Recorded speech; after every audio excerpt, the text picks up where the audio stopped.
চাচা ভাই মাছ পাইছো? হ্যাঁ পাইছি, আলহামদুলিল্লাহ, আল্লাহ দিয়েছে, ভালোই পাইছি মাশাআল্লাহ। তাজা মাছ এখনই লইয়ে বাজারে যাইতে হইবে, এখন তাজা মাছে বাজার ভালো পাওয়া যাইবে। ঠিক আছে, বরাবর বাজার যাওয়া লাগবে না, আমার দরকার হলে আমি কিনে রেখে তুমি দিই। নেবা স্বাস্থ্য ভাই? হয় কও। 15টা দিও। 15টা বেশি হয়ে যায় না? সজীব, আরে বাইরে তো দাম আছে 2000 টাকা, সজীব দেখ তো একটা কি বাইরে করে। মাছ কি তারপরে চিংড়ির দাম এর কেজি 1200 টাকা, বুঝো নাই? স্বাস্থ্য ভাই দেখিয়া এই জন্য মনে করো তোমার একদম কই দিলাম, তুমি 1200 টাকা দিও। সজীব 12টা হয়। ওই রে তাজা মাছ না 1200 না 1000টা নিও ভাই। আচ্ছা যাও, তুমি স্বাস্থ্য ভাই লই যাও, আলহামদুলিল্লাহ, যাও যাও যাও, আমার কাজ আছে। স্বাস্থ্য ভাই তাজা বাইলে মাছ, চিংড়ি মাছ, ঝুঙ্গা মাছ ধরছে বেরজালে, কিনে লইছি। এই আজকে যে বাইলে মাছগুলো রান্না করব। তাজা মাছ খাওয়ার মজাটাই আলাদা।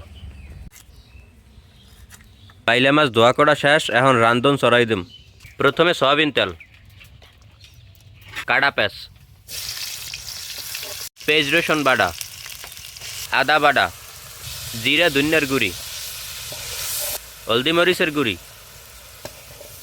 স্বাদ মতো লবণ। মশলা কষানো হয়ে গেছে, এখন দিয়ে দেবো বাইলে মাছ।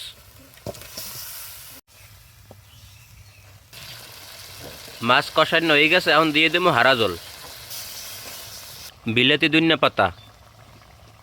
বাইলে মাছ রান্না শেষ, এখন উঠে গেলাম। তাজা বাইলে মাছ আজকে খাইতে সেই মজা হইবে। বাইলে মাছ ভুলো, আলহামদুলিল্লাহ, গরম ভাত বাইলে মাছ সেই রকমের মজা হবে।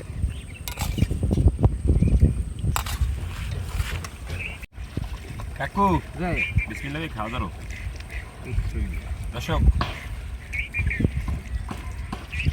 বাইলে মাছ দিয়ে আজকে ভাত খাইতেছি। শৈতকে খুললে শৈতকে খুঁজে গরম দেখিয়া নদীতে মহিষালায় বয়ে গেছে, আর আমরা ভাত লইছি।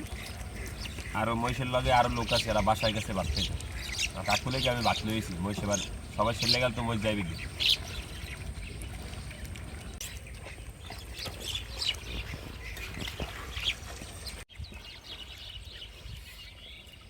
কাকু বাইলে মাছ কেমন লাগে? তাজা বাইলে মাছ এই রকমের মজা হইছে।